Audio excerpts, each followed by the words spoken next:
After completely failing almost all of my 2025 resolutions, I decided I was going to tackle 2026 in a different way. Instead, I decided to break down what I want to accomplish in the new year into small changes and big goals. One example of a small change I am making this year is to be more consistent with my daily writing habit. Last year, I only wrote 152 days out of 365.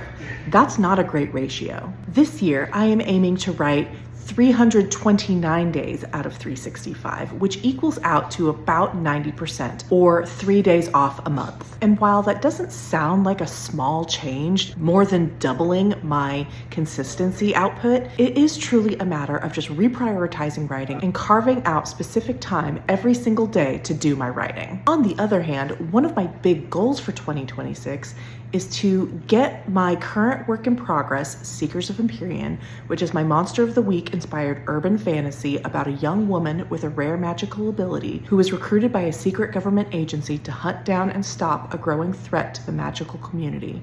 I want to get this project query ready by the end of the year.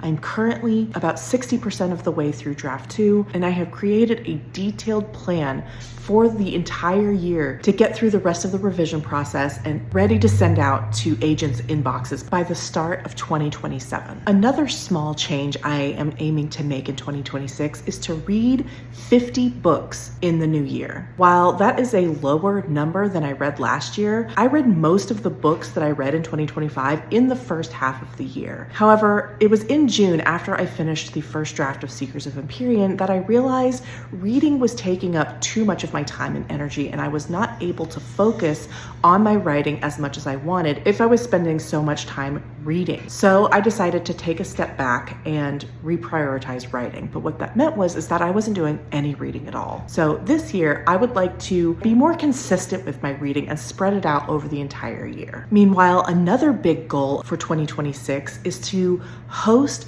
3 writing challenges or events for the community. One in April, one in July, and then of course, Finish Your Book Fall will be making its return in the new year as well. I've already got some really exciting ideas for the event I want to launch in April, and more details will be coming out about that as we get closer to April 1st. It's gonna be really fun, especially if you write fantasy or sci-fi. For more of my resolutions and goals, please head over to my YouTube channel and check out the full video. Until next time, I am Carrie Scher, AKA Just Another Struggling Writer.